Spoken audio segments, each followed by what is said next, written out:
The calculated, rhythmic cacophony of the collapsing dimensional stabilizer, screaming energy fields, shredding metal, and the high, whining protest of the corrupted Holtzman generator was replaced by an absolute, scorching silence. Bruce Wayne, despite the agony radiating from the impact zone where his custom gauntlet had melted into the composite armor, tasted only grit. He wasn't fighting the heat yet. He was fighting the loss of feedback.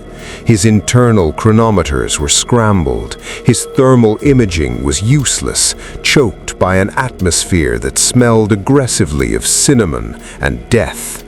And the core processing unit, a highly sophisticated, though carefully non-sentient tactical array, was inert.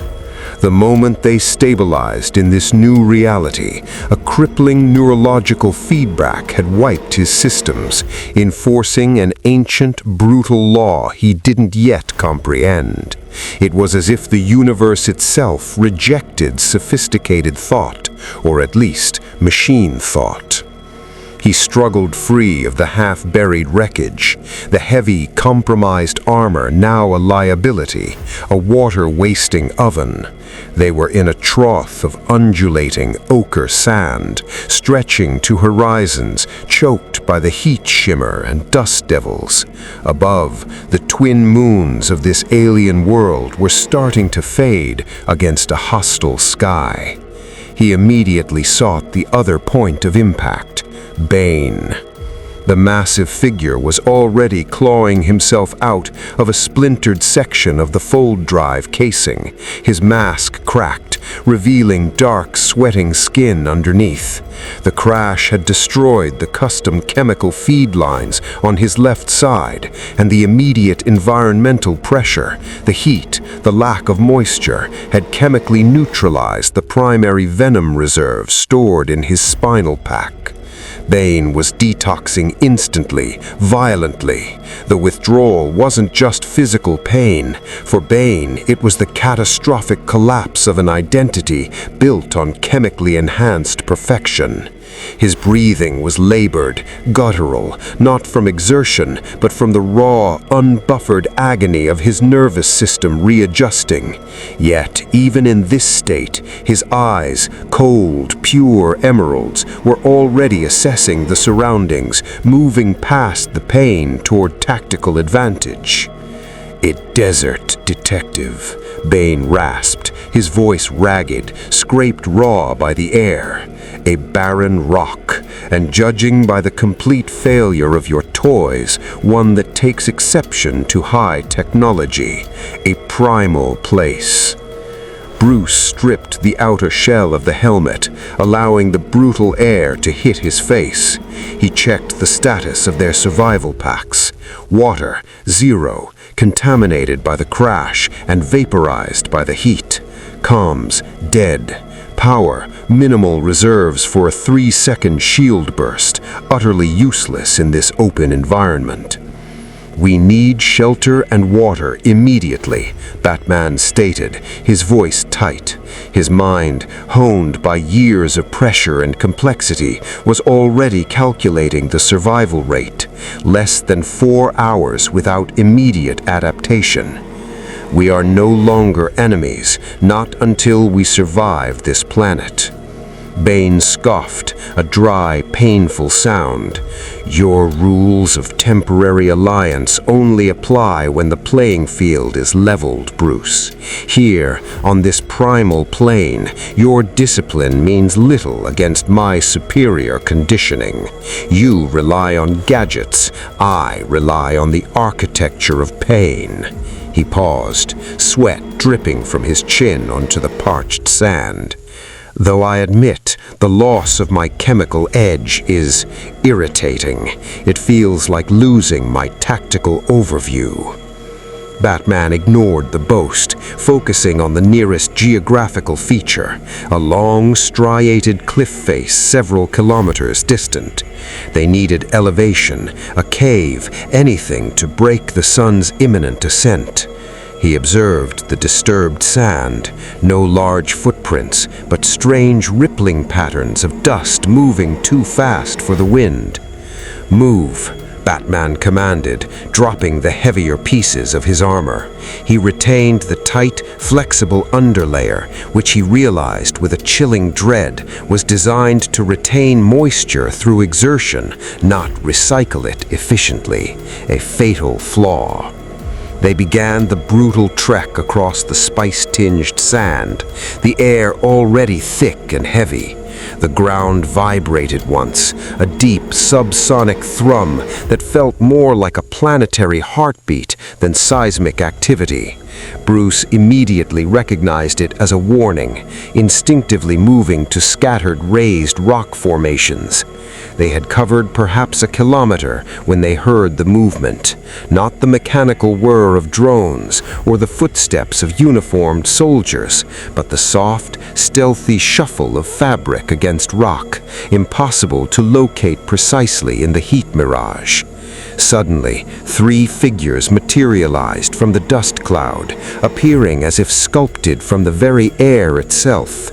They were wrapped head to toe in sand-colored, intricate suits, their features obscured by mouth and nose filters, but their eyes, visible behind the dark lenses, were wide, bright, and utterly blue, blue within blue, with no discernible white. They carried wicked, curved knives and simple projectile weapons that looked primitive but efficient. Their movements were economical, fluid, betraying immense physical conditioning and absolute mastery of the terrain. They were Fremen.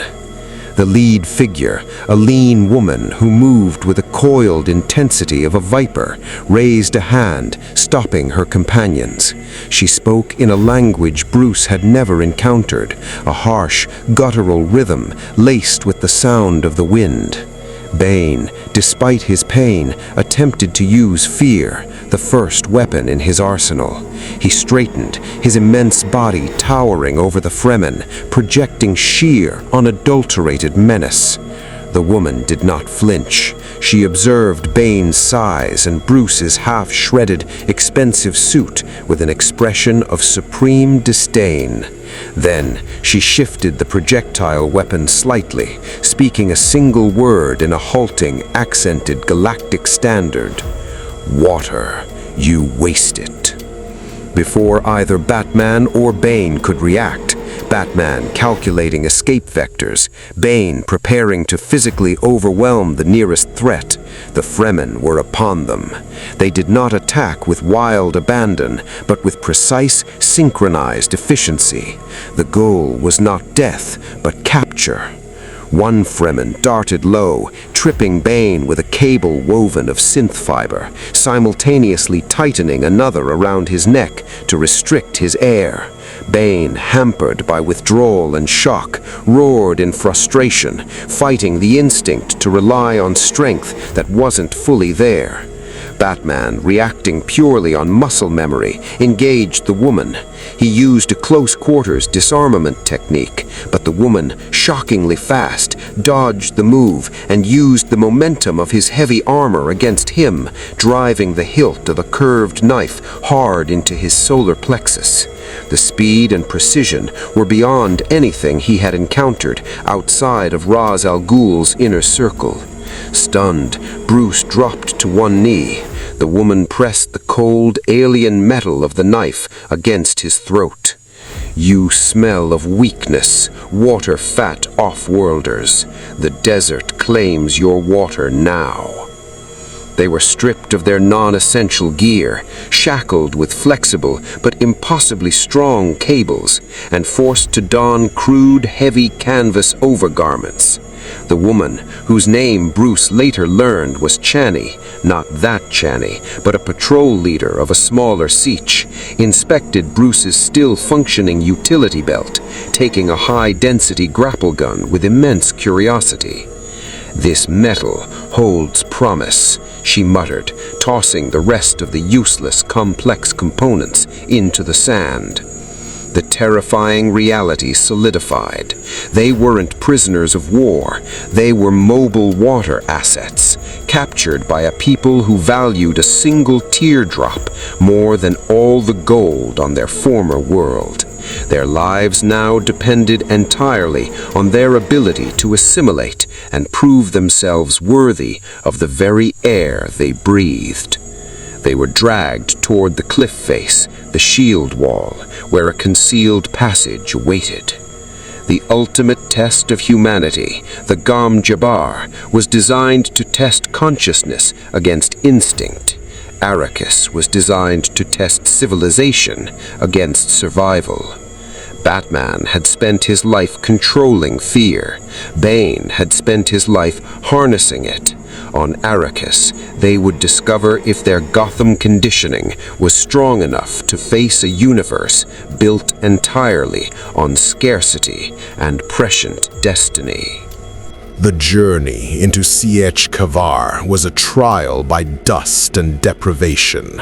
Every meter of their forced march underscored the utter failure of their preparation. Bruce's physical condition was perfect, but his metabolism, accustomed to high nutrient fuel and sufficient hydration, was screaming in protest. The sand, spice-laden and constantly shifting, felt like walking on an active stove element. Bane, despite the visible physical distress of the accelerating venom withdrawal, shaking limbs, intense headaches, and the psychological realization of lost power, maintained a facade of calculated defiance. He used the pain. He focused the raw electrical agony into a hyper-awareness, observing the subtle hand signals of the Fremen, the precise rhythmic placement of their feet, and the efficiency of their still suits. The hidden entrance, a rock slide near the shield wall that looked impossible to navigate, led them down into the cool, dark embrace of the Sietch. The change in atmosphere was shocking, from the suffocating heat of the desert to the regulated, humid environment underground. Yet every drop of moisture, every waft of slightly conditioned air felt earned, guarded. Naib Kavar, a stern, powerful man with the tribal markings of deep Sietch loyalty etched onto his dark skin, met them in the assembly cavern. He was flanked by several elders and a water miser, a thin, wizened woman who monitored the water accounting with the precision of a master mentat. The Naib addressed them in perfect, though harsh, galactic standard, clearly expecting intelligence. You are off-worlders. You are also water wasters. We have measured the moisture loss from your bodies since your capture. It is a debt that requires death to repay, unless you can offer us value equal to the water you have stolen from the tribe. The water miser presented 2 small ceramic cups. Bruce immediately recognized the gravity of the offering. It was reclaimed water, purified and meticulously measured. He took his cup, holding it carefully, absorbing the lesson of reverence for water he was witnessing. Bane, however, saw the gesture differently. He saw it as a test of hierarchy. He did not drink immediately. He locked eyes with Naib Kavar, his voice low and gravelly, the sound magnified by the cavern's acoustics. "We are not water wasters," Bane countered, choosing his words with razor precision, appealing to their inherent Fremen pride in fighting competence. "My companion is a master strategist and fighter. I am a master tactician, capable of predicting enemy actions and designing inescapable conflicts." He paused, lowering his voice conspiratorially. "Tell me, Naib Kavar, are the Harkonnen still sending patrols into your deep territory? Are they still losing men inefficiently to the Shai Halud? We can show you how to hunt the Harkonnen, how to break their fighting spirit using fear as a precision tool." Bruce watched Bane operate. Even without venom, Bane was terrifyingly competent, immediately identifying the Sietch's primary need, security and successful conflict against Harkonnen, and offering his only remaining resource, tactical brutality. He wasn't begging for water, he was purchasing it with intellectual currency. Naib Kavar leaned forward, his blue eyes narrowed. You speak of fear. We know fear. It keeps us alive in the open desert. The Harkonnen understand only pain. Fear is pain applied strategically, Bane corrected, the mentat-like logic of his plan forming rapidly. They use blunt instruments. We use scalpels. We will expose their vulnerabilities, not simply kill them, but destroy their belief in their own power, a slower, more satisfying debt payment. The elders debated in quick, fierce Chakobsa. The prospect of turning their losses into a calculated, punishing campaign against the oppressors was tempting. Naib Kavar ultimately consented, but his gaze returned to Bruce. And the other off-worlder, he is quiet. Does he also seek to pay his debt in blood? Bruce stepped forward, his body aching, his throat dry, but his will firm. He chose honesty, recognizing that manipulation would be seen through by these desert survivors. I am a detective, Bruce said simply. I observe patterns, weak points, and supply lines. The Harkonnen are currently strong because they exploit the spice flow and the Imperium's indifference. Their weakness is logistical arrogance. They believe the desert is their enemy, but the desert is yours. I can teach your people to analyze their command structure and anticipate their movements, not just react to them. He finally raised the ceramic cup. I will pay my water debt by helping you secure your most vital asset, your future. The long game, Naib Kavar, not just a skirmish. He took a single measured sip, allowing the vital moisture to replenish his system. The taste was sharp, metallic, purified, hard-won life. He felt the immediate, necessary change in his physiology. Bane sneered internally at Bruce's ethical approach, but understood it was necessary for the Fremen's long-term trust. Bane was the hammer, Bruce the foundation builder. Over the next few days, Bane began his work, focusing on physical and psychological conditioning within the Sietch's warrior cadre. He taught them techniques to minimize visible damage while maximizing enemy demoralization, emphasizing pressure points and nerve strikes that maximized pain feedback without requiring complex weaponry. He drilled them relentlessly on close-quarters combat against superior armored targets, integrating the Fremen's natural knife-fighting skills with his own brutal, focused discipline. He was the perfect, hard-edged replacement for the lack of a modern military training program. The greatest enemy is predictability, Bane lectured the young fighters, even as he fought through his own systemic trauma. His body was learning to function at peak level without chemical assistance, relying only on sheer will and pain management, a new, frightening evolution of his abilities. The Harkonnen expect frenzy, give them calculated, inevitable collapse. Bruce, meanwhile, worked with the Water Miser and the Elders, focusing on infrastructure and logistics. He analyzed the subtle signs of off-world contamination, improved their internal water recycling systems by applying principles of advanced filtration, utilizing local biological enzymes provided by the Miser, and, most critically, began mapping the Harkonnen patrol schedules by processing raw sensor data provided by the Fremen scouts.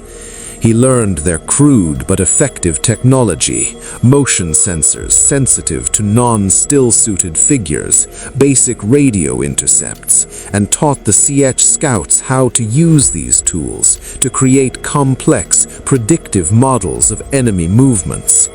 He discovered the sheer organizational genius of the Fremen, a highly evolved society optimized for survival.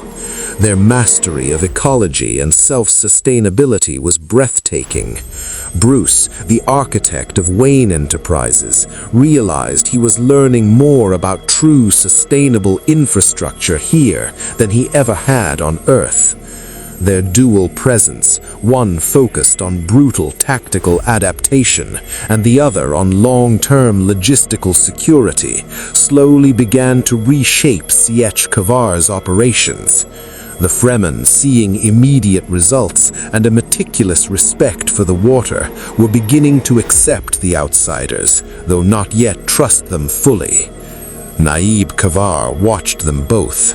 Bane, the frightening, charismatic warlord who promised immediate victory, and Bruce, the cold, efficient analyst who promised long-term survival.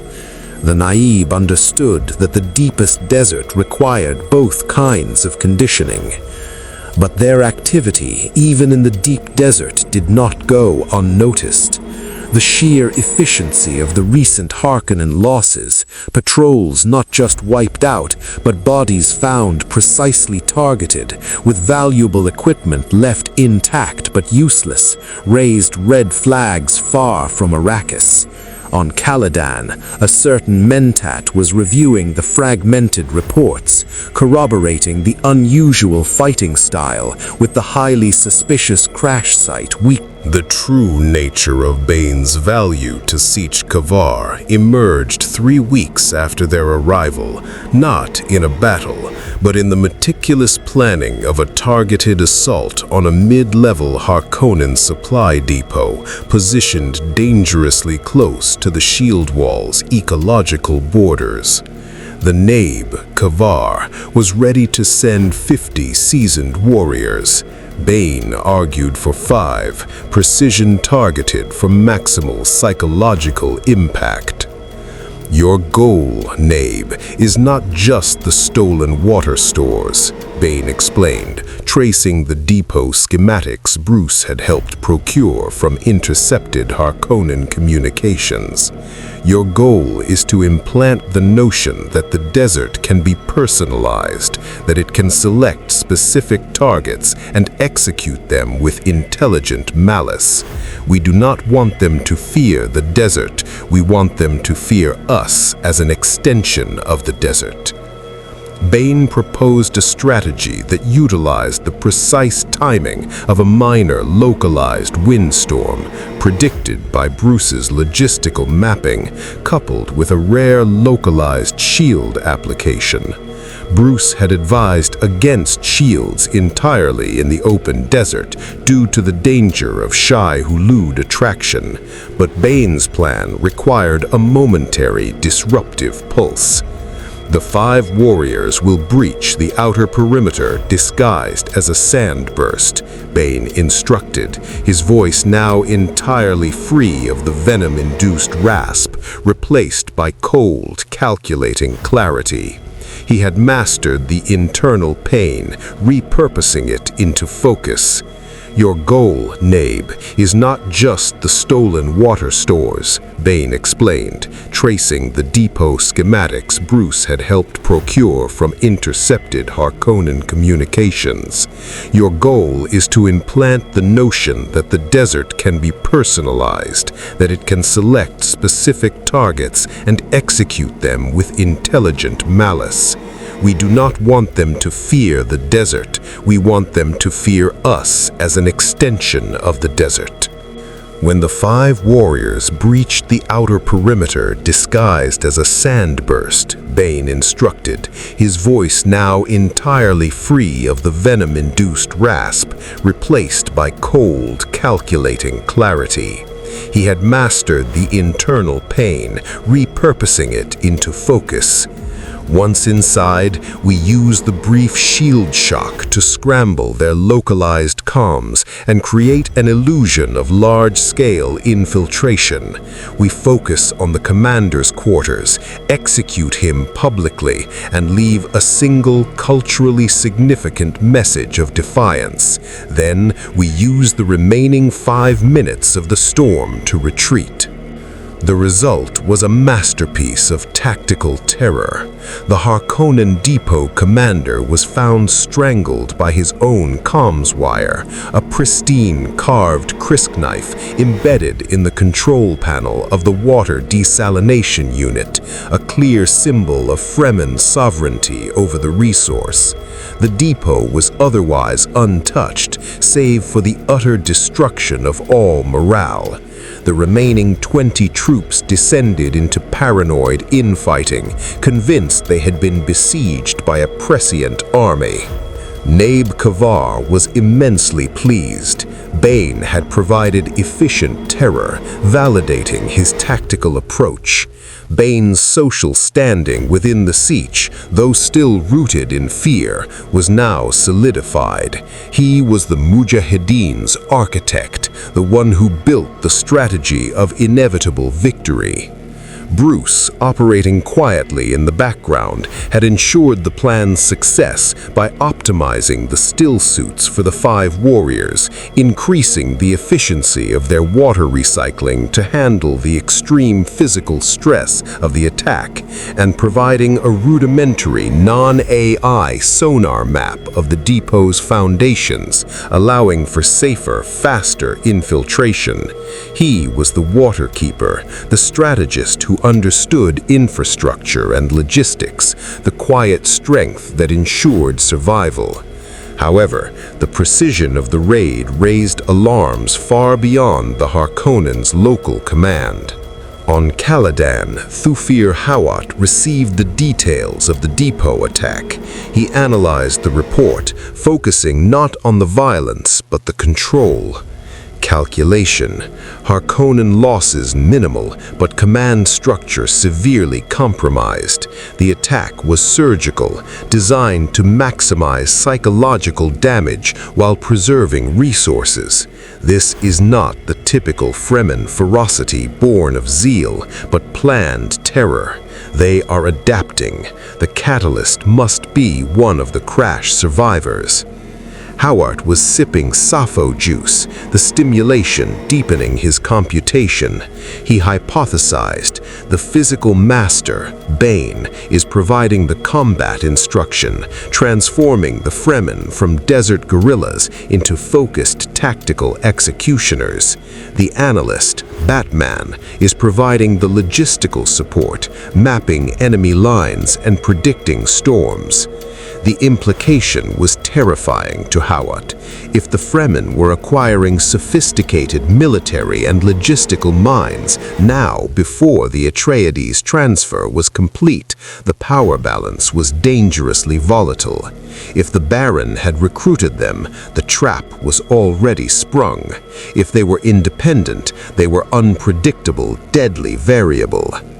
Hawat dispatched Duncan Idaho, the swordmaster of House Atreides and his most trusted field agent, with a specific, carefully worded mission: locate the source of the strategic anomalies near the shield wall. Do not engage immediately. Observe the fighting style.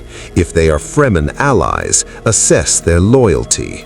If they are Harkonnen assets, eliminate them with extreme prejudice.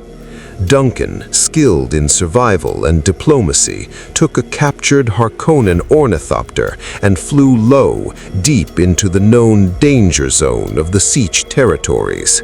Meanwhile, back in Siege Kavar, the toxic partnership between Batman and Bane was fraying.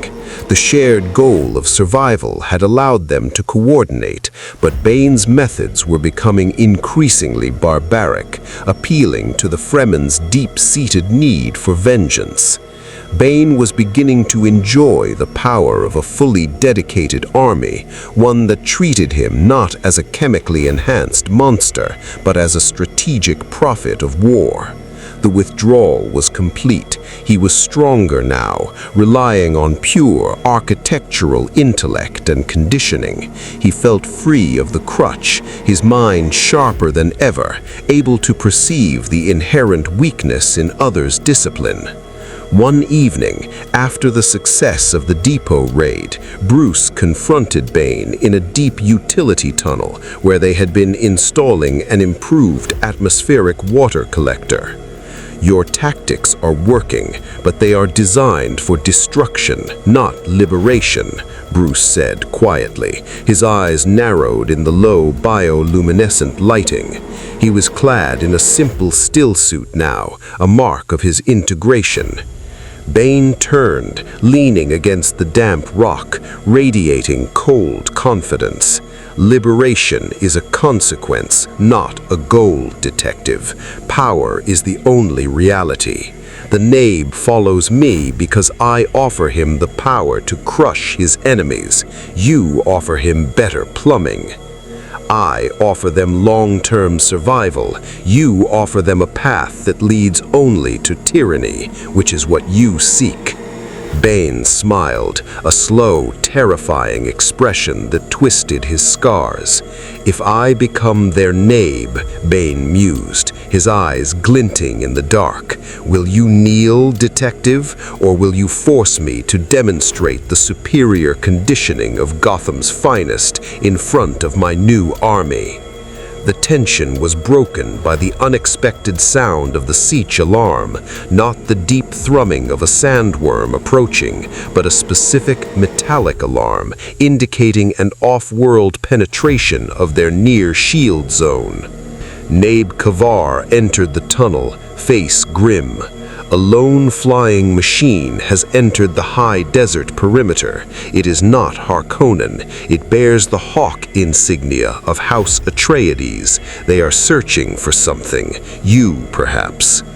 Bane's strategic mind instantly activated. An Atreides agent, highly trained likely. This presents an opportunity. Capture the agent alive, Nabe. We gain intelligence on the new Duke, and we show the Atreides that the desert is now armed with superior strategic minds. Bruce realized the danger. If they captured an Atreides warrior like Duncan Idaho, the ensuing conflict would immediately escalate the siege from a hidden annoyance to a direct political target for Duke Leto. It would expose the siege prematurely. "No, Nabe," Bruce interjected, addressing Kavar directly. "If this is an Atreides agent, he is one of the Duke." The high desert air was thin and heavy with spice dust as Batman, accompanied by 3 Fremen warriors clad in optimized stillsuits, tracked the thermal signature of the House Atreides ornithopter.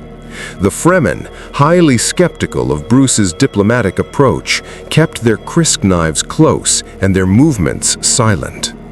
Bruce was acutely aware that his success depended entirely on his ability to negotiate without resorting to violence, a restraint utterly alien to Bane's teachings. He knew Duncan Idaho by reputation, loyal, brutally competent, and the finest swordmaster available to any house, save possibly the legendary Sardaukar. The ornithopter was hidden expertly within a shallow crevice, its wings folded tight against the rock. The pilot, Duncan Idaho, was waiting on a ridge, observing the desert through high-powered optical gear. Duncan was a picture of controlled intensity. His Atreides uniform was adapted for the desert, demonstrating his early familiarity with Arrakis. Bruce approached slowly, keeping his hands open and visible. He had stripped his remaining tactical gear, relying solely on the improved Fremen stillsuit and his physical conditioning. The 3 Fremen positioned themselves subtly on surrounding rocks, ready to intervene. Duncan Idaho spotted them instantly. He turned, his gaze sharp and assessing. He carried a shield emitter at his waist and a long curved blade, a weapon designed for the slow blade dance against personal shields. "Hold," Duncan commanded, his voice carrying authority. "Identify yourselves. You are not Fremen, yet you wear their water-preserving cloth. Are you Harkonnen assets?" "We are survivors of a dimensional fold accident, off-worlders stranded here," Bruce replied, adopting the calm, detached tone he used when speaking to the most volatile elements of Gotham. "We have been granted sanctuary by the Fremen. We seek no conflict with House Atreides." Duncan laughed, a harsh, dismissive sound. "Sanctuary? The Fremen grant sanctuary only if you pay the water debt, and judging by the sophisticated surgical attacks on the Baron's supply lines, you are paying that debt with blood and superior strategy. That smells strongly of Harkonnen manipulation." "The tactics are efficient, yes," Bruce conceded. "The Harkonnen are wasteful. We teach the Fremen to match waste with precision.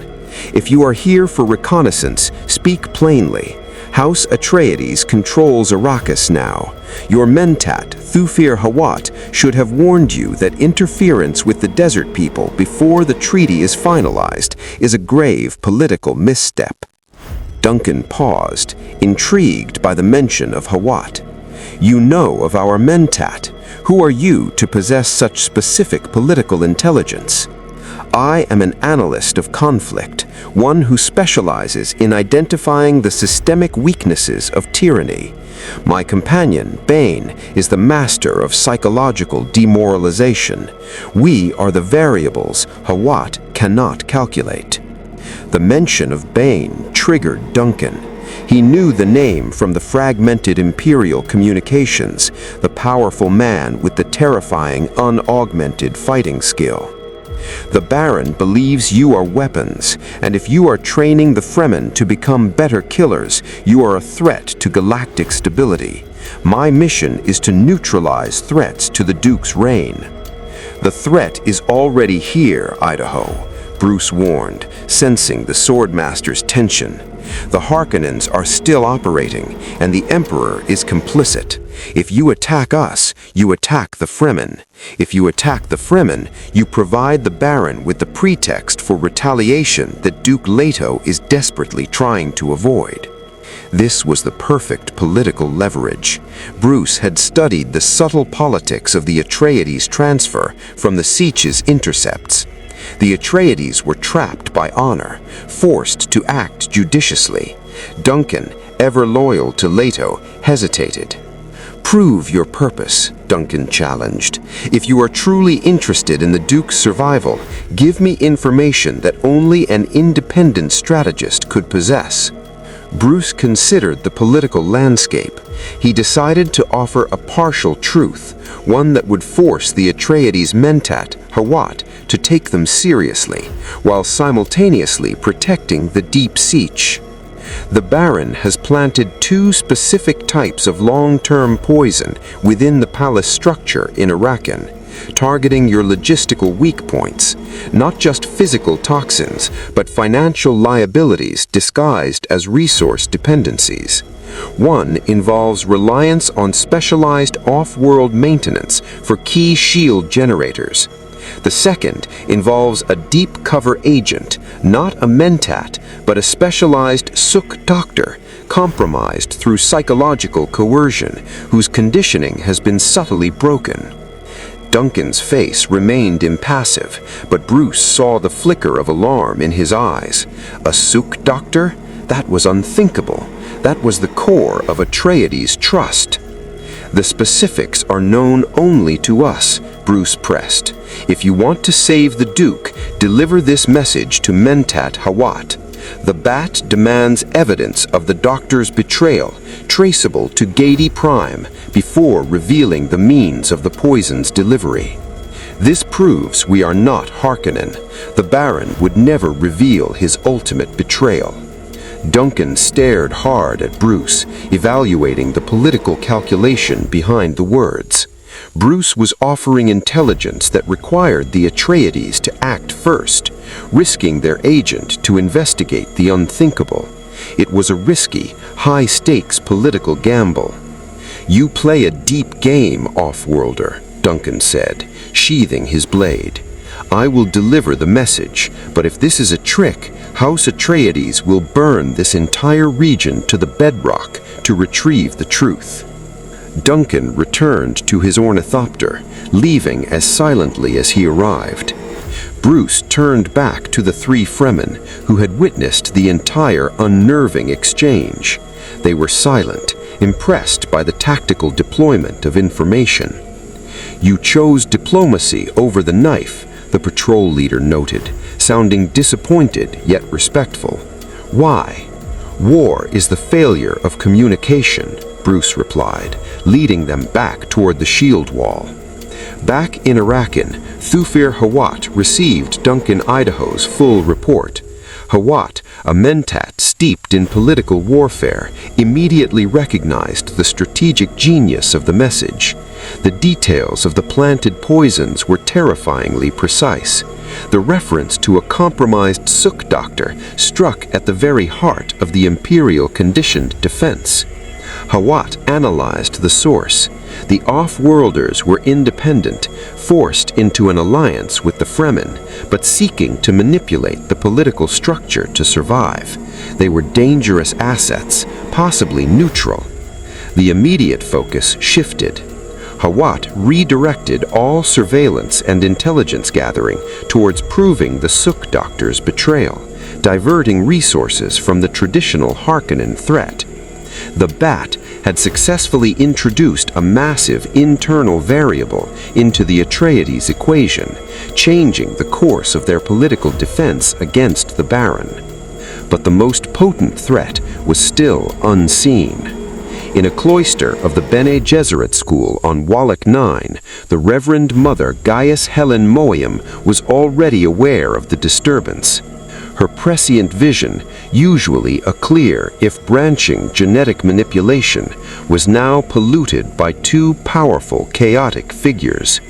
She saw a man of shadow and a man of pain entering the Arrakis matrix. Moyam saw Bruce Wayne, a man of impossible self-discipline, genetically powerful, yet without the female lineage necessary for the other memory. He was a complete unknown, a genetic dead end that defied the Kwisatz Haderach program. She saw Bane, a man who had built his own physical and mental perfection through sheer focused pain and chemical manipulation. His ability to withstand systemic trauma and repurpose it into mental acuity was unnerving. He was a potential asset or a catastrophic failure in the Sisterhood's breeding plans. The Bene Gesserit needed to understand this unpredictable conditioning immediately. They needed to test their very essence of humanity. Moyam made a decision, sending a classified, highly restricted transmission to her most trusted operative currently embedded on Arrakis, the Imperial concubine, who was simultaneously operating as the Reverend Mother Jessica. The political maneuver paid immediate dividends, solidifying Bruce's standing within Sietch Kavar. The Neeb Kavar now saw the detective as a necessary counterbalance to Bane's aggressive war strategy. Bruce's move had bought them time and shielded the Sietch from direct Atreides confrontation, proving that intelligence could be a superior shield to the Christ knife. Bane, however, was infuriated by the diplomatic restraint. He saw it as weakness, a missed opportunity to leverage fear and capture a high-value asset like Duncan Idaho. "You waste strength, Bruce," Bane accused, cornering him during a stillsuit maintenance session. The air in the repair cavern was thick with ozone and recycled moisture. "You had the Swordmaster, a direct link to the Duke, and you traded him for words. Words are cheap. Blood is binding." "Words are political currency in this galaxy, Bane," Bruce countered, meticulously inspecting the seals on his stillsuit. Killing Idaho would have painted a target on this Sietch, triggering an immediate retaliation that Kavar is not prepared to face. "We are playing the long game. The Atreides are honorable, Unlike the Harkonnens, we use their honor against them to secure our neutral position. Neutrality is a dream for the weak, Bane scoffed, and the weak die. The Harkonnen understand strength. They are the true pragmatists here, Bruce. They embrace their corruption. Why fight for the noble fools of Caladan when we can establish our own power base through the ruthless efficiency of the Baron's tactics, applied with Fremen zeal? Bane was dangerously close to defecting, seeing the Harkonnen as the superior strategic fit for his methods. He was using the subtle cultural unrest within the Siege, the desire for immediate bloody vengeance, to fuel his own ambition. Bane's strategic value was about to face its ultimate test. The precision attacks had enraged Baron Harkonnen, not merely for the material losses, but for the insult to his pride. He recognized the pattern change. This was too intelligent for mere Fremen rebellion. The Baron assigned the hunt to Iakin Nefud, the former Sardaukar officer, now serving as the Baron's captain of guard, accompanied by the twisted mentat, Peter de Vries. Peter was tasked not only with eliminating the threat, but with capturing the strategists alive for dissection and potential reconditioning.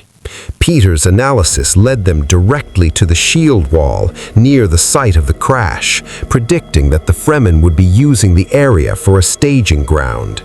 The Harkonnen force was massive. 2 full companies of Harkonnen shock troops, supported by 6 detachments of Sardaukar, loaned secretly by the Emperor to ensure the spice flow was secured before the Atreides fully settled. Peter, using advanced infrared sweeps, located a smaller satellite siege, Siege Tadar, positioned in a cluster of low hills, historically used as a temporary deep desert refuge. It was undefended, strategically exposed, and held a crucial resource, a cache of ancient deep storage water barrels dating back decades, containing enough lifeblood to sustain a large siege for months. The attack was swift and brutal. Harkonnen and Sardaukar troops, shielded and moving with shocking speed, overwhelmed Siege Tadar's minimal defenses. They weren't there for the people, they were there for the water. Their aim was to cripple the entire deep desert structure by destroying its strategic reserves. A runner from Siege Tadar, scorched and dehydrated, collapsed outside Siege Kavar's entrance, delivering the desperate news. Harkonnen are at Tadar. They are destroying the water reserves. Neeb Kavar was livid. The deep reserves represented decades of water discipline and ecological effort, the very future of the Fremen terraforming project. Bane instantly saw the strategic brilliance of Peter de Vries's move.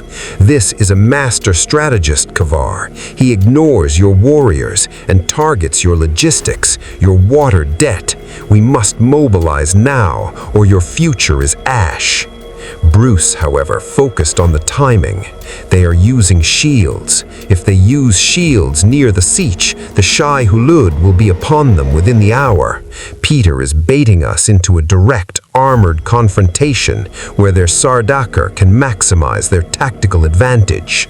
Kavar faced an impossible choice: preserve their strategic position and allow the water of the tribe's future to be destroyed, or engage in a suicidal battle against superior forces. We go to Tadar, Kavar decided grimly. The water comes first. We use the deep tunnels to approach. Bane, your strategy of infiltration. Bruce, your knowledge of their logistics. The siege mobilized. Bane deployed 50 warriors through the hidden tunnel network, instructing them to target the Sardaukar shield generators first, relying on the slow blade tactic. Bruce, using his remaining tactical insight, realized they were walking into a trap designed by a mind as sharp but infinitely more twisted than his own. He knew Peter would anticipate the slow blade. The Sardaukar were masters of anti-shield combat. Bane, the tunnels lead directly beneath the center of Tadar. Peter will know this. He'll use explosives to collapse the tunnels, trapping us inside, Bruce warned. Then we must be faster than his detonation timer, Bane countered, strapping on a captured projectile weapon. The prospect of total war energized him. We must rely on aggression now, Bruce. Your logistics are useless when the enemy is already at the gates. Bruce knew he had to introduce an element Peter could not calculate, one that respected the desert's own defense mechanism and did not rely on standard military doctrine. He looked at the small group of young, highly zealous Fremen who had been trained in his logistical analysis. We need to separate the Harkonnen from the Sardaukar. The Sardaukar are disciplined, the Harkonnen are greedy. We use their greed against them. Bruce ordered the small logistical team to create a diversion, not a physical attack, but an ecological one. He had learned from the water miser that certain ancient, high-density stillsuit fibers could be adapted when combined with concentrated spice residue to create a specific, highly localized vibration pattern. We won't attract one worm, Bruce said, his eyes scanning the seismometer the Fremen used. We attract a specific smaller worm, one that patrols the northern routes by using its feeding frequency, but only for 3 seconds, near the Harkonnen rear guard, far from the Sardaukar. Peter calculates for shield attraction, but not controlled feeding disruption. Bane watched, momentarily impressed despite himself. Bruce was turning the desert's own defense mechanism into a precision weapon.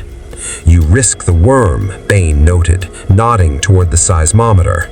We risk everything if that water is lost, Bruce responded. Go, Bane. Save the water or the siege dies. I will handle the distraction. Bane nodded curtly and vanished into the tunnel. He preferred the simplicity of direct confrontation, but Bruce's ecological weapon was a fascinating complexity. Bruce and his small team raced out into the sand, moving low and fast. They successfully placed the customized vibration device near the staging point of the Harkonnen rear guard, where a small unit of shock troops was guarding the heavy transport vehicles.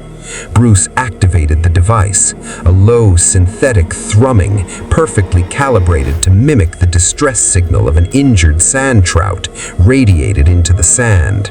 Less than 60 seconds later, the sand 400 meters away erupted, not the monstrous mountain-sized Shai Hulud, but a smaller, though still terrifying, segmented worm of perhaps 200 meters in length.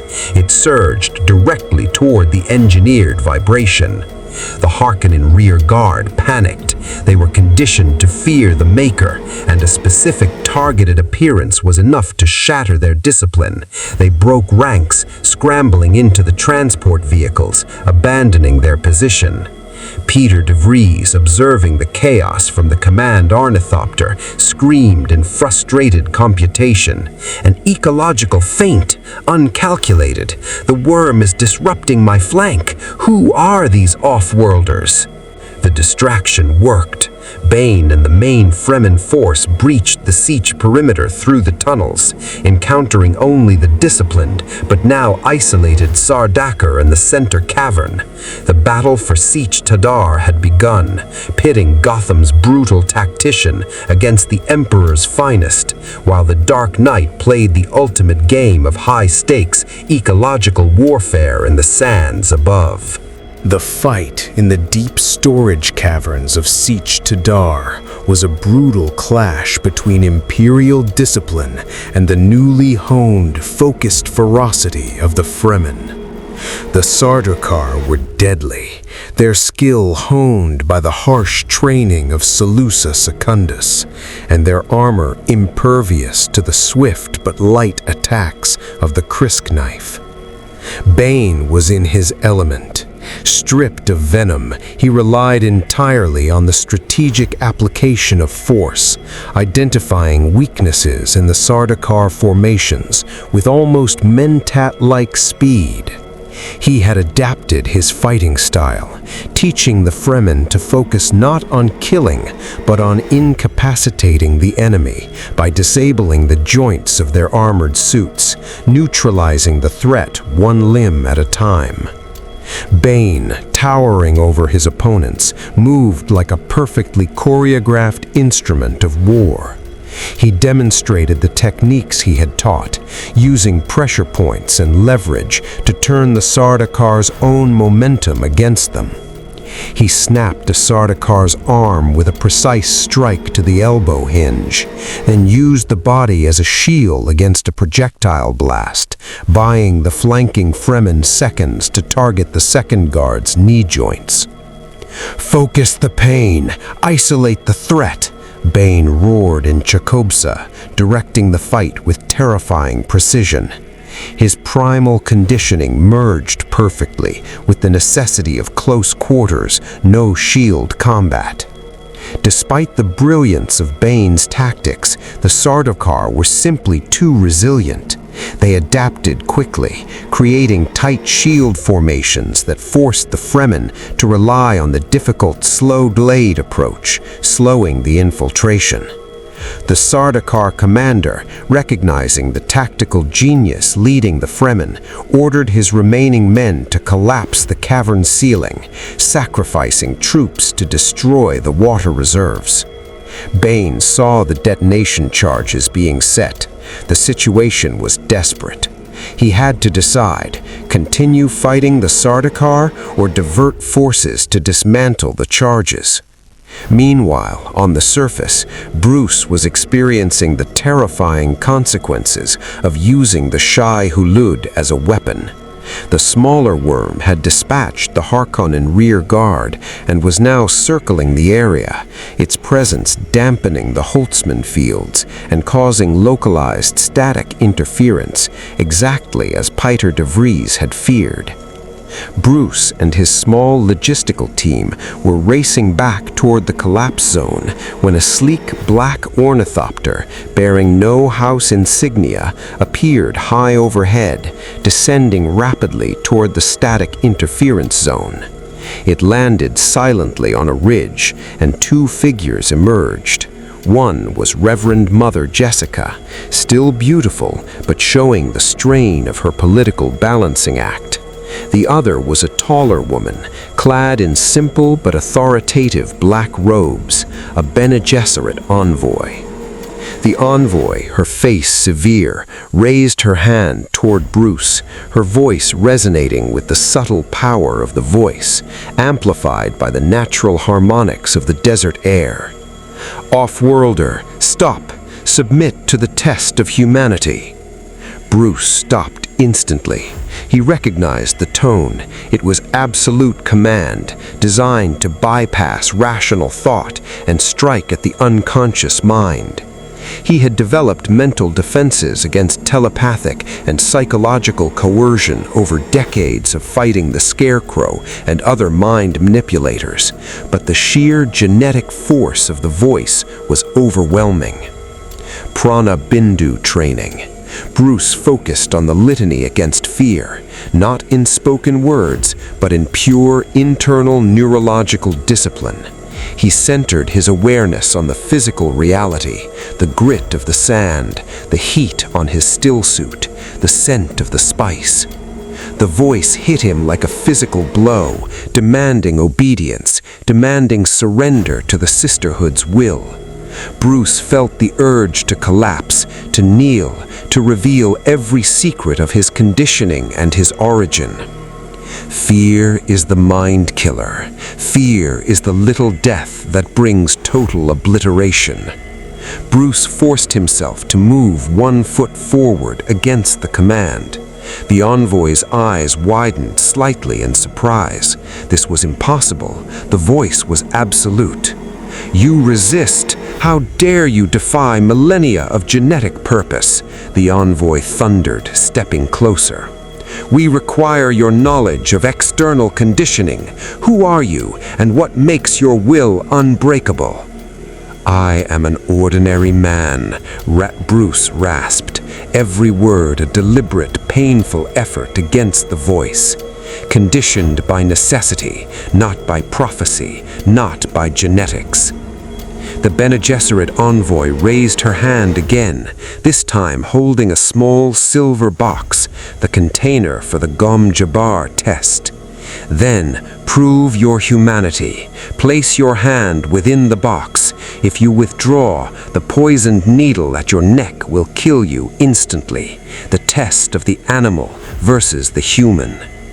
Bruce understood the stakes.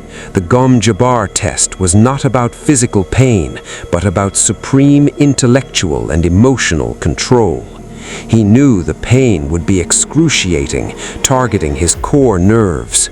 As he prepared to face the test, the ground shuddered violently beneath them. The localized worm, agitated by the ongoing energy disruption and the persistent vibration, had surfaced directly between Bruce and the Bene Gesserit. The envoy cursed, the voice failing instantly in the face of the biological chaos. The worm was immense, its maw opening to reveal rows of crystalline teeth. The Bene Gesserit scrambled back to the ornithopter, their priorities shifting instantly from political manipulation to survival. The presence of the worm made the entire area unstable, unsuited for the delicate mental testing. Jessica, however, hesitated, looking at Bruce's disciplined face, the sheer power of his focused will. She had seen thousands tested, but none who defied the voice, even momentarily, without genetic enhancement. "You are a ghost in the machine, off-worlder," Jessica whispered before retreating to the safety of the ornithopter, a beautiful, terrifying variable. The Bene Gesserit ornithopter shot into the sky, leaving Bruce alone with his small team, the agitated worm, and the continued sounds of battle echoing faintly from the deep caverns. Bruce had survived the Gom Jabbar without taking the test. The immediate danger was gone, but the attention of the Sisterhood was now secured. They would not forget this anomaly. Underground, Bane realized the charges were armed and timed. He made the strategic decision. "Abandon the Sardaukar engagement. The water! We secure the water!"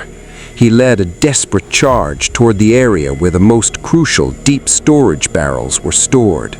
Bane, using the last of his immense physical reserves, tackled the Sardaukar who was detonating the charges, throwing him against the wall with enough force to shatter his shield emitter.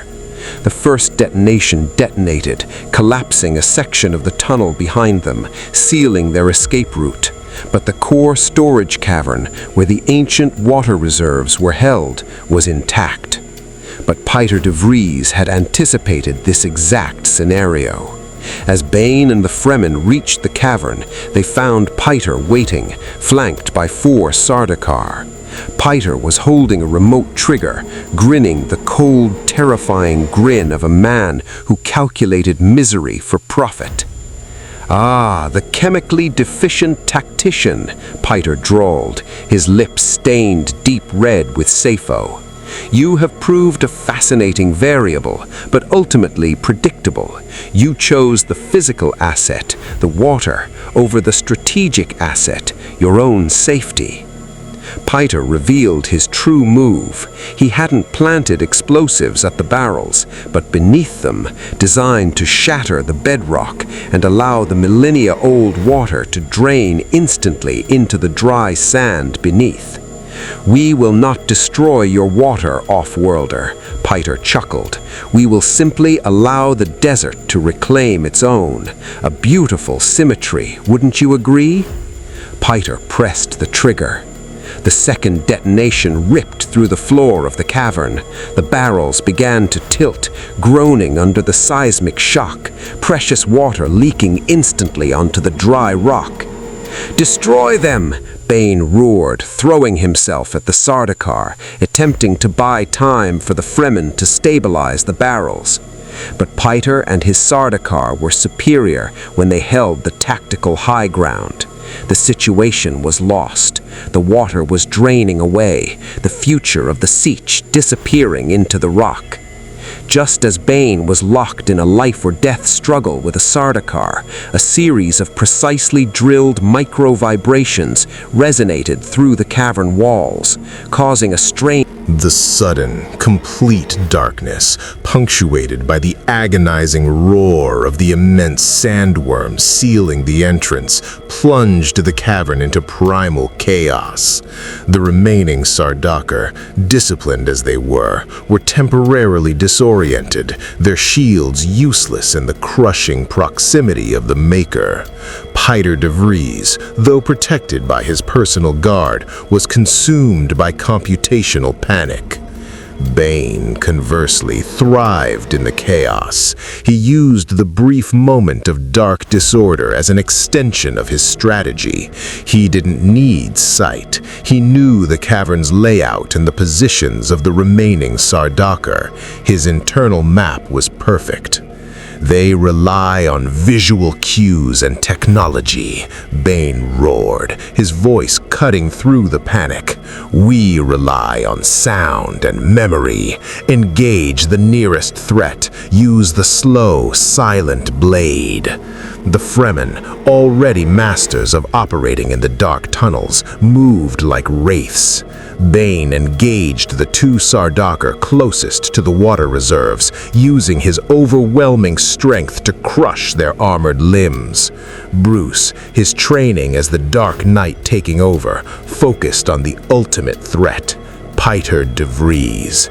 He moved through the darkness, using his senses, the smell of Sappho, the precise sound of Piter's labored breathing, to track the Mentat. Piter, Bruce projected his voice, low and menacing. You are trapped. Your strategy failed because you underestimated the true nature of the desert's defense. Piter de Vries, shielded by the remaining two Sardaukar, was trying frantically to communicate with the surface via emergency comms, unaware that the worm's presence had rendered all such transmissions inert.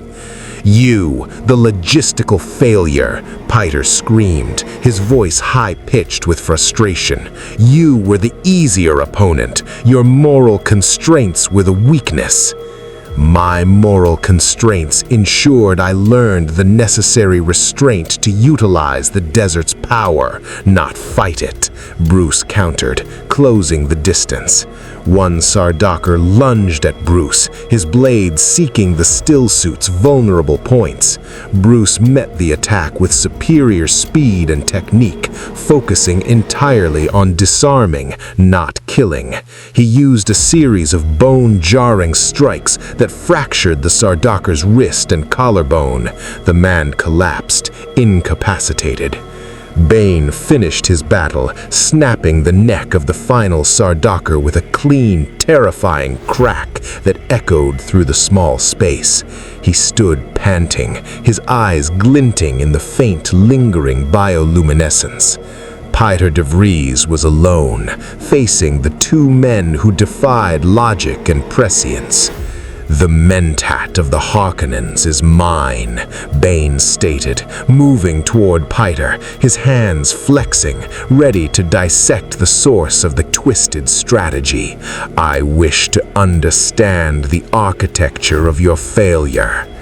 Bruce stepped between them.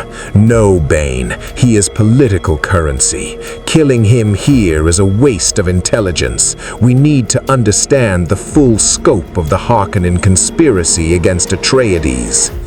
Bane snarled, the conflict between their moral codes reaching its apex.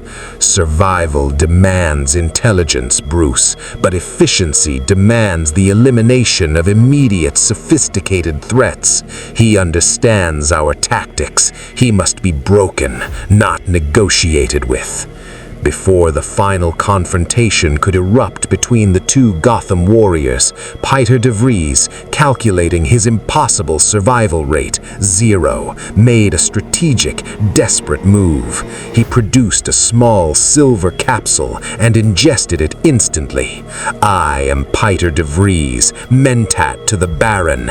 I am not to be interrogated by primitives. My mind belongs only to my master. The capsule was poison, quick and lethal. Piter de Vries collapsed, dead before he hit the ground, taking his twisted genius and the full scope of the Harkonnen plotting with him. Bane slammed his fist against the rock wall in frustration, the seismic shock causing more of the ceiling to fracture. A waste. He denied us the intelligence. He denied you the satisfaction of control, Bruce corrected, examining the Mentat's body. He chose self-destruction over revealing his master's plan. That tells us everything we need to know. The Baron's plot is deeply rooted and untouchable by anything less than full Imperial inquiry. Up on the surface, Paul Muad'Dib was not physically present, but his consciousness was everywhere. After his mother, Jessica, returned to Arrakis, shaken by the encounter with the unbreakable will of the Offworlder and the chaos of the worm, Paul entered a deep spice trance. He was seeking clarity on the fate of the Fremen sieges and the political outcome of the Tabor skirmish. His prescient vision was usually a flowing river of possibilities, which he navigated like a guild navigator, seeking the path of least death, the golden path. But the Tabor incident, the collision of two utterly unpredictable external forces, had churned the river into a violent, chaotic storm. Paul saw flashes, a figure in black armor standing triumphant over a Sardaukar corpse, his face obscured by shadow.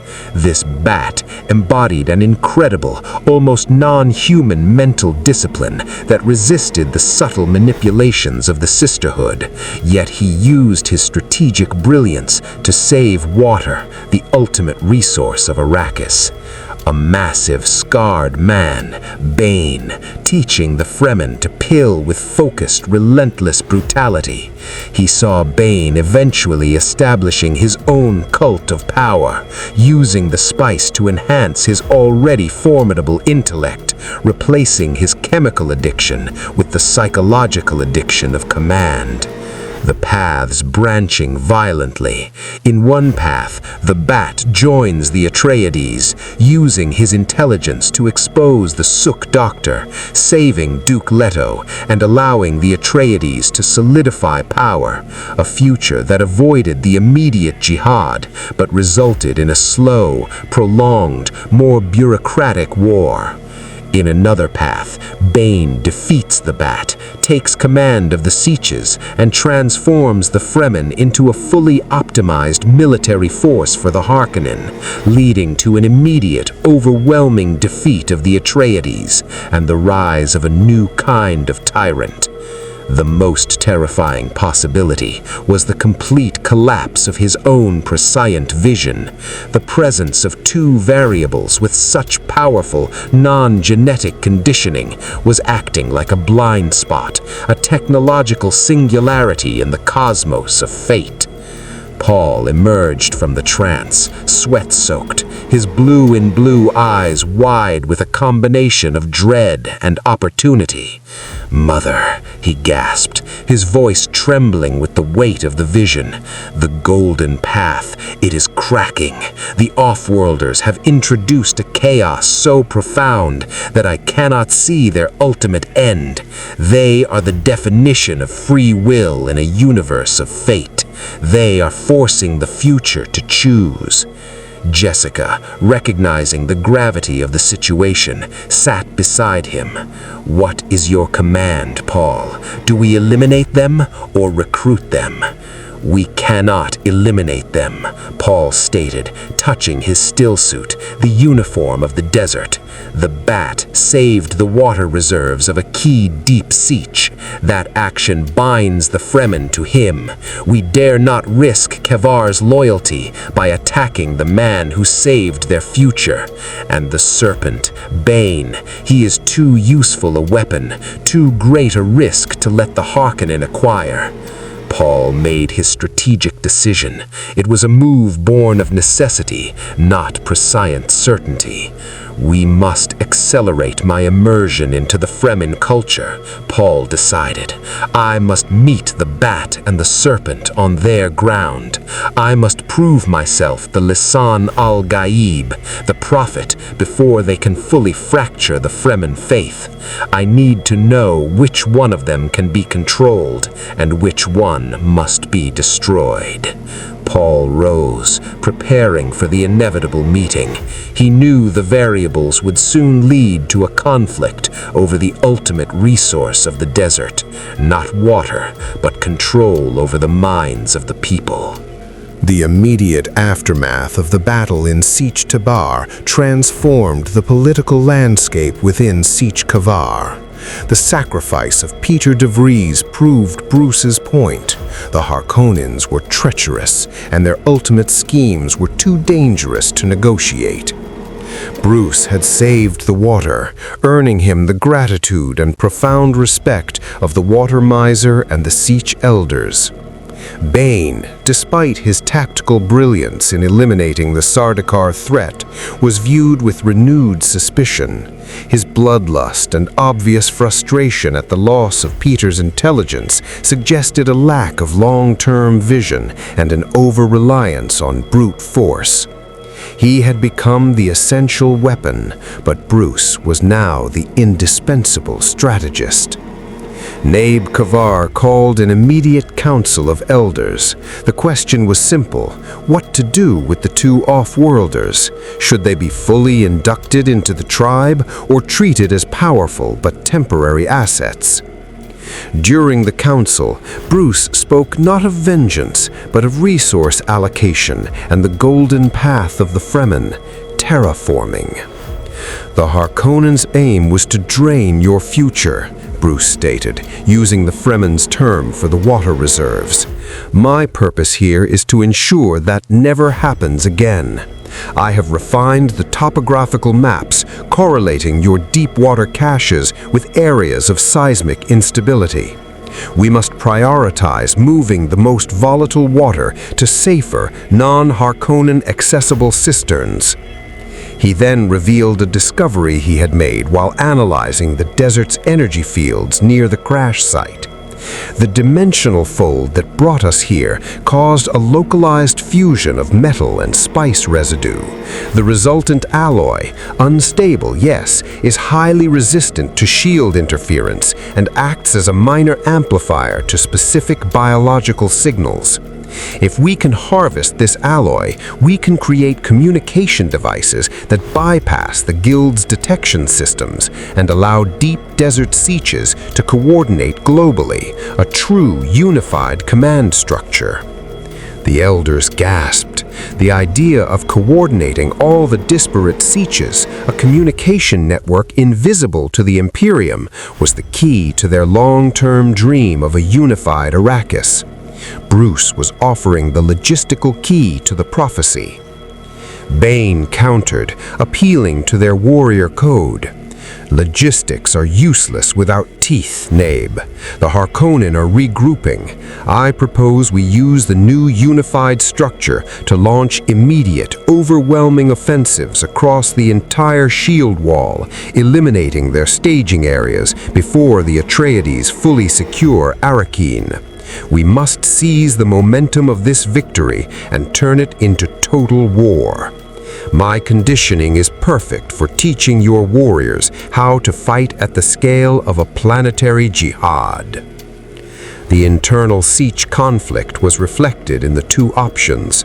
Bruce offered the disciplined, resource-preserving path to a peaceful future, ecological survival.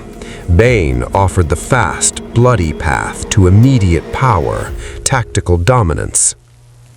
Naib Kavar, torn between the honor of vengeance and the discipline of survival, chose a compromise. The tactical strikes will wait. We will begin the process of securing the water caches and harvesting this alloy. You, detective, will train our best water masters in your logistics. You, architect, will continue to train the Fedaykin. For the day the water moves, we will need the strongest shield. Bane accepted the decision, though his resentment simmered. He knew the Nabe was delaying the inevitable war, playing Bruce's long game. Meanwhile, in Arrakis, the political machinations surrounding Bruce's intelligence were escalating. Duncan Idaho had delivered the message to Hawat, who immediately began a meticulous, silent investigation into the Sook doctor's potential compromise. Hawat discovered the damning evidence. The Sook doctor had indeed been compromised, forced to break his imperial conditioning through the psychological coercion of his Tleilaxu-held wife. The doctor was planning to sabotage Duke Leto's personal shield generator at a critical juncture. Hawat neutralized the doctor, sparing him the Gom Jabbar, and presented the findings to Duke Leto. The information, precise, actionable, and entirely uncalculated, confirmed the integrity of the Bat strategist. "This off-worlder has just saved my life, Thufir," Duke Leto noted, the strain of Arrakis politics etched onto his face. "He forced our hand, but he did so honorably. He is not Harkonnen." "He is something far more dangerous, my Duke," Hawat warned. "An independent force capable of calculating political variables and technological loopholes outside the jurisdiction of the Guild or the Sisterhood. If we allow him to continue arming and organizing the Fremen, he will create a force that even the Emperor cannot control." Duke Leto saw the opportunity. If the off-worlder was honorable, he could be an essential ally against the inevitable Imperial Harkonnen conspiracy. "Idaho, return to the deep desert," the Duke commanded. "Offer the Bat a formal political alliance. We offer him status, resources, and protection from the Imperium in exchange for full disclosure of his tactical knowledge and a pledge of loyalty to House Atreides." Paul Muad'Dib, having recovered from his intense prescient trance, now knew he had to act before the political alliances solidified, trapping the Fremen in the Atreides web.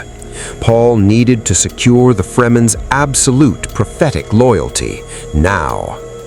Paul and Jessica, accompanied only by Gurney Hullock, took an ornithopter and flew into the deep desert, intentionally bypassing the high traffic zones of the shield wall.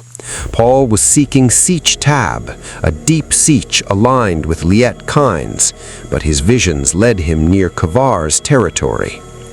During their desert flight, Paul received a powerful, uncontrolled vision, a sudden clarity imposed by the very chaos the two off-worlders had introduced. He saw a brief, sharp image of Bruce Wayne standing on a sand dune, clad in a perfect still suit, holding a fist-sized lump of metal, the spice metal alloy Bruce planned to use for communications. The vision revealed the true potential of the alloy. It didn't just bypass guild detection, it was a key component in stabilizing and enhancing the low-level prescient abilities naturally present in many Fremen, transforming them from mere tribal believers into a distributed network of tactical prescience.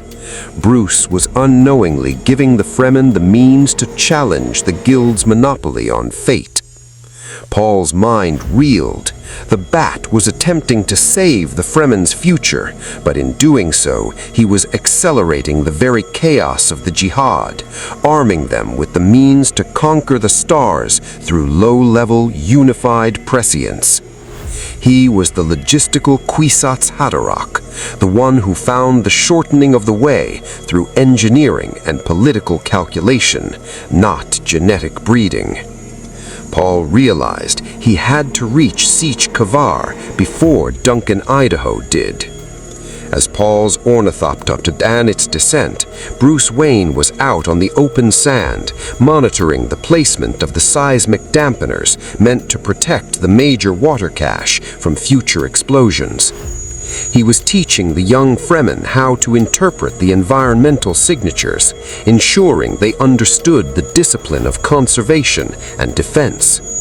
Suddenly, the sand around him began to sing, not the terrifying thrumming of Shai Hulud, but a complex, resonant harmonic. The source was nearby, high on a ridge. Bruce, instantly on high alert, saw the three figures descending: the woman, Reverend Mother Jessica, Gurney Halleck, and the young man, Paul Atreides. Paul walked towards Bruce, his blue-in-blue eyes fixed on the man who had derailed his visions. "The desert speaks of you, off-worlder," Paul said, his voice surprisingly deep, resonating with subtle control. "You are called the Bat, the one who fights the darkness with discipline. My name is Paul Atreides. I am the son of the Duke, and the one the Fremen called the Lisan al-Gaib." Paul took a step closer, intentionally dropping the royal title and using the prophetic one. He was forcing the immediate confrontation to the highest possible stakes: prescience versus free will. "You have come to my people and offered them a path of discipline and survival, but you failed to calculate the ultimate cost of that path, detective," Paul challenged, his gaze intensely prescient. "Show me the future you see for the Fremen, and I will show you the billions of deaths that path requires." The stage was set for the ultimate philosophical. The encounter between Bruce Wayne and Paul Muad'Dib was a clash of two opposing systems of order: the calculated chaos management of the Dark Knight and the terrifying predetermined order of the prescient Kwisatz Haderach. Bruce remained standing, his stance relaxed but ready. He was unfazed by Paul's prophetic title. He had dealt with cult leaders and messianic complexes before. "The future I see is one of self-determination, Lisan al-Gaib," Bruce replied, measuring the young man's intensity. "I offer the Fremen the logistics and the tools to choose their destiny, free from the manipulations of the Imperium or the Sisterhood. If billions die on your path, that is the cost of your prescience, not the cost of my discipline." Paul scoffed, a deep, bitter sound. "You cannot separate the path from the traveler, off-worlder. The moment you chose to save the water and arm the Fremen with advanced communications, you empowered the prophecy that the Missionaria Protectiva planted. You are the catalyst that accelerates the jihad. I see a future where your communications alloy turns every Naib into a miniature guild navigator, shattering the economic and political structure of the Imperium instantly. That path leads to a faster, more violent, uncontainable storm of religious war." Paul moved with terrifying speed, dropping his pretense of royal diplomacy. He was operating entirely as the emerging prophet. "You wish to save them from tyranny? I offer them the golden path, the only path that guarantees the survival of humanity, even if it requires the suffering of my own life." Bruce focused on the physical reality. Bruce was dangerous, surrounded by the finest swordmaster, Gurney Halleck, and a Bene Gesserit Reverend Mother, Jessica.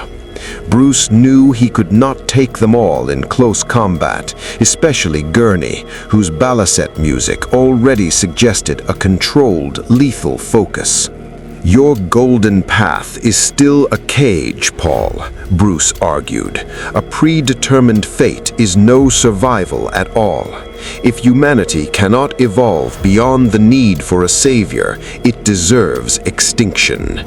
Jessica intervened, stepping forward, her eyes assessing Bruce.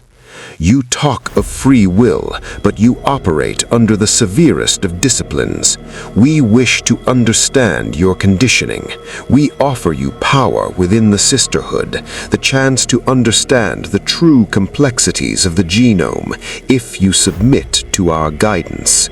My guidance comes from the imperative to protect the innocent and expose corruption, Bruce said, locking eyes with Jessica. Your Bene Gesserit manipulations are the corruption this universe needs to purge. Suddenly, the conversation was interrupted by the sound of approaching ornithopters, not one, but 4. They bore the Atreides hawk sigil. Duncan Idaho had arrived, leading the official delegation for the political alliance. Idaho landed his team expertly and rushed toward Paul and Jessica, relieved. My lord, mother, you were unprotected. We have come to formally present the alliance to Naib Kavar. The timing was catastrophic for Paul's attempt to assert sole prophetic control. Bruce's earlier political maneuver had forced the hand of the Atreides, and now they were here, offering the very formal political protection that Bruce had gambled on. Paul realized he was losing the narrative. Bruce Wayne had created a complex political shield around Sietch Kavar that even the Lisan al-Gaib could not easily break without seeming tyrannical. Duncan, stand down, Paul commanded, his voice strained. He turned back to Bruce. You have bought your time, detective, but you will choose a side, and when you do, your blood will pay for the deaths you cannot prevent. As Paul and the Atreides delegation headed toward the concealed Sietch entrance, Bruce was left on the ridge, observing the political forces he had set in motion. He knew the immediate threat was neutralized, but the long-term conflict was inevitable. The final escalation, the true climax, was not diplomatic but military, and it was orchestrated by Bane. While Paul, Jessica, and Idaho negotiated the alliance protocols within Sietch Kavar, Bane saw his opportunity to seize power and force the hand of the entire deep desert. Bane had been training the Fedaykin, the core Fremen suicide troops, in the strategic application of terror. He had promised them immediate, glorious vengeance, and the alliance negotiations with the Atreides represented the political dampening of that rage. During the alliance talks, Bane activated the Deep Desert Warning System and simultaneously sent a coded message to the most aggressive isolationist Sietches in far south, Sietches who vehemently rejected the Lisan al-Gaib prophecy and despised the Atreides. Bane's message was simple. The Atreides Duke is selling your water to the Harkonnen. The Lisan al-Gaib is a political puppet. We strike now and seize the throne of Arrakis. Bane led 70 Fedaykin out of the Sietch tunnels, leaving the Atreides delegation trapped inside, forced to deal with the inevitable retaliation. Bane and his forces moved toward the area of Arrakeen, where the main Harkonnen administration structure remained, guarded by the last major detachment of Sardaukar. This was Bane's masterpiece, a massive, coordinated attack designed to achieve a triple victory. Eliminate the Harkonnen presence, establish himself as the true military leader of the Fremen, and permanently destroy the Atreides alliance by forcing the Duke to witness the overwhelming, unmanageable violence of the desert people. Bruce received the alarm signal as he was analyzing the Sardaukar defensive structure near Arrakeen through his logistical projections. He immediately recognized Bane's betrayal. The attack was premature, sacrificing valuable troops for political gain. He raced toward the Sietch entrance, encountering Gurney Halleck, who had been guarding the perimeter. "What is the alarm, off-worlder?" Gurney demanded, his battle instrument humming with latent energy. Bane, Bruce stated succinctly. He has betrayed the Alliance and taken the Fedaykin on a suicide run against Arakin Sardaukar. He intends to trigger a war and seize control of the desert tribes. Gurney's eyes narrowed. The Mentat's mistake was letting the madman live. We must stop him. Bruce didn't argue. He knew that if the Fedaykin were slaughtered by the Sardaukar, the Fremen's faith would shatter, and the political vacuum would be filled by the Harkonnens' vengeful return. Your Idaho and Paul are trapped with the Duke's delegation, Bruce said, grabbing a Fremen pulse weapon. We are the only ones who can reach Bane before he sacrifices the entire future of the Sietches. He is heading for the main administrative palace. Bruce and Gurney commandeered a spare ornithopter, flying low over the scorching sand.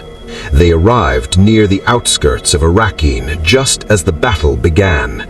Bane and his Fedaykin, moving with terrifying speed and the brutal efficiency Bane had taught them, overwhelmed the initial Harkonnen checkpoints.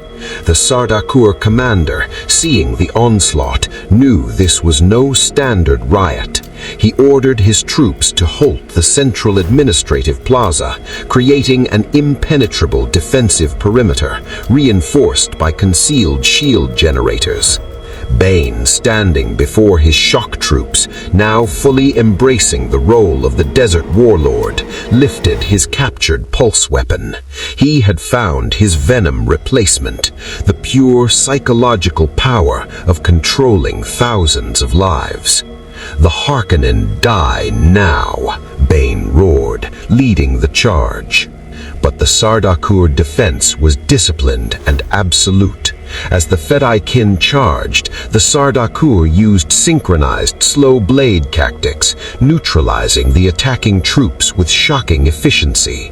The slaughter began.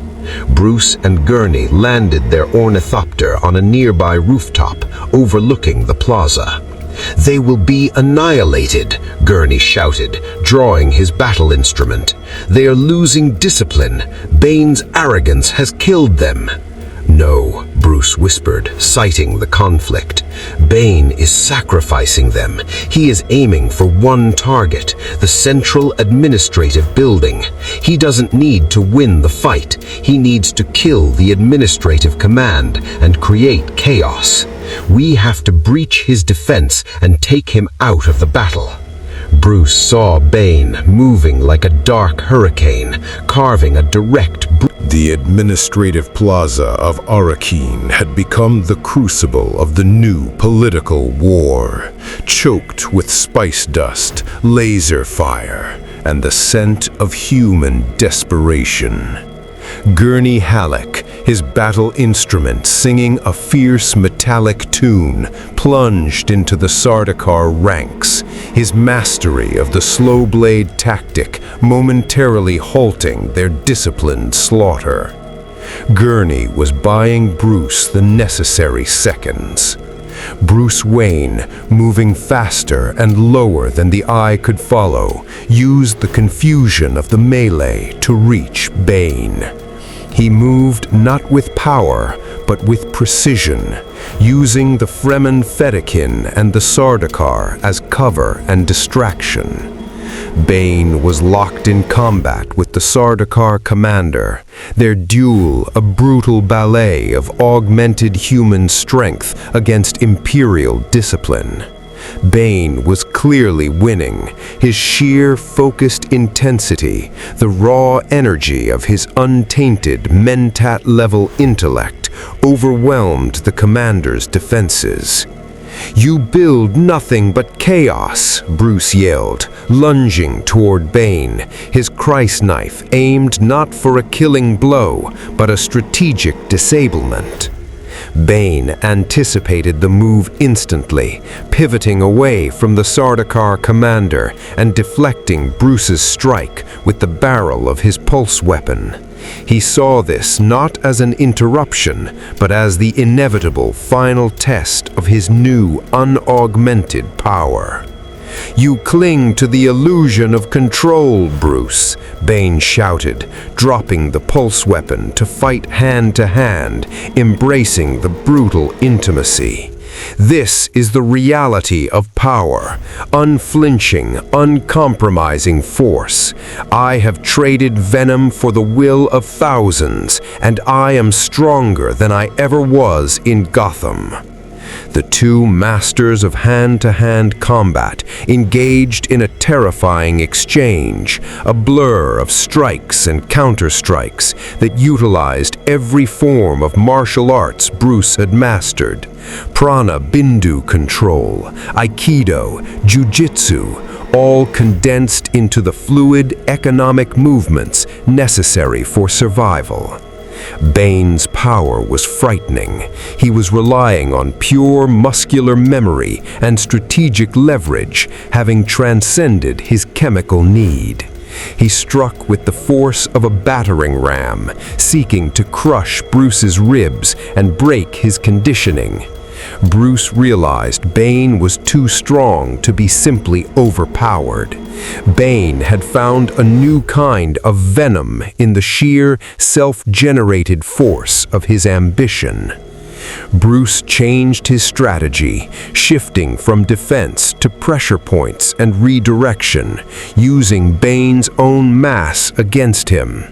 He feigned a retreat, allowing Bane to advance, then pivoted, driving his elbow hard near the nerve cluster near Bane's stillsuit filter, a critical, pain-inducing strike that would momentarily interrupt Bane's breathing and concentration. Bane roared in pain, stumbling back, clutching the wound. The agony was sharp and immediate, reminding him that even the most perfect conditioning had vital weak points. "You teach the Fremen strategy, but you forget the simple truth." Bruce pressed the attack, driving Bane further back toward a collapsed section of the plaza. "Water is life, and control is impossible when you waste your resources." Bruce saw his opening. He used a move he had mastered in the caves of Gotham, a grappling strike designed to disrupt balance, to send Bane crashing onto the remnants of a concrete pylon, causing a specific metallic feedback. The sand outside the plaza, already vibrating from the earlier shield disruption, reacted violently to the focused seismic shock. A massive segment of the plaza floor collapsed as a smaller sandworm, attracted by the specific frequency of the fight, breached the surface directly beneath the area where Bane and the remaining Sardaukar were fighting. The worm's immense maw opened, consuming the last vestiges of the Sardaukar defense and engulfing Bane in a torrent of spice and sand.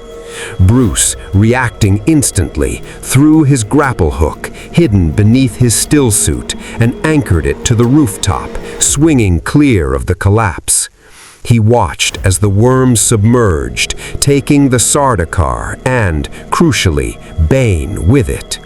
Silence fell over the administrative plaza, broken only by Gurney Halleck's labored breathing and the whimpering of the remaining broken Harkonnen soldiers. The Fedaykin, shocked by the sudden prophetic appearance of Shai Hulud consuming their warlord, scattered, their will to fight broken.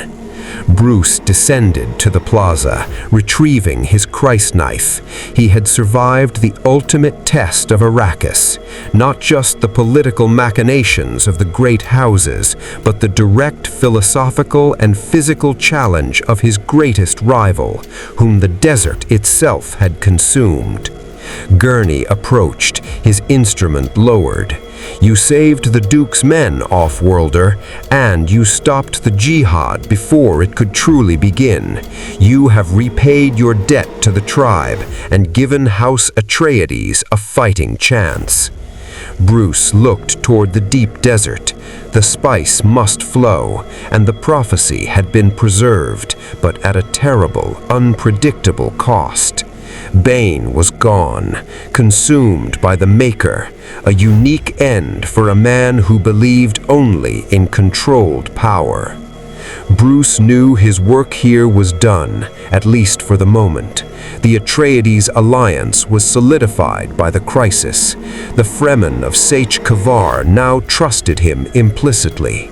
But his presence here would continue to derail Paul's visions, and he could not afford to be trapped in the political prison of Arrakis. He looked at Gurney. "Tell Duke Leto I accept his alliance, but not his service. I will continue to work for the survival of the desert people, independently in the deep desert. My debt is paid, but the struggle for free will is not over." He handed Gurney the pouch containing the spice metal alloy samples. "This is the true danger to the Guild. Give this to Paul Atreides. Tell him he must choose the path of the strategist, not the prophet. The Lisan el-Gaib must become Muad'Dib, the disciplined, or his billions will surely die." Bruce then turned and walked away from the ruined city and the political entanglement. He moved toward the desert, intending to find the deeper Sietches and continue his work of organizing the communication network, giving the Fremen the tools to control their own destiny, free from the yoke of prescience. He was no longer Batman of Gotham. He was now the shadow of Arrakis, the logistical ghost, the uncalculated variable that the prescient visions could not map.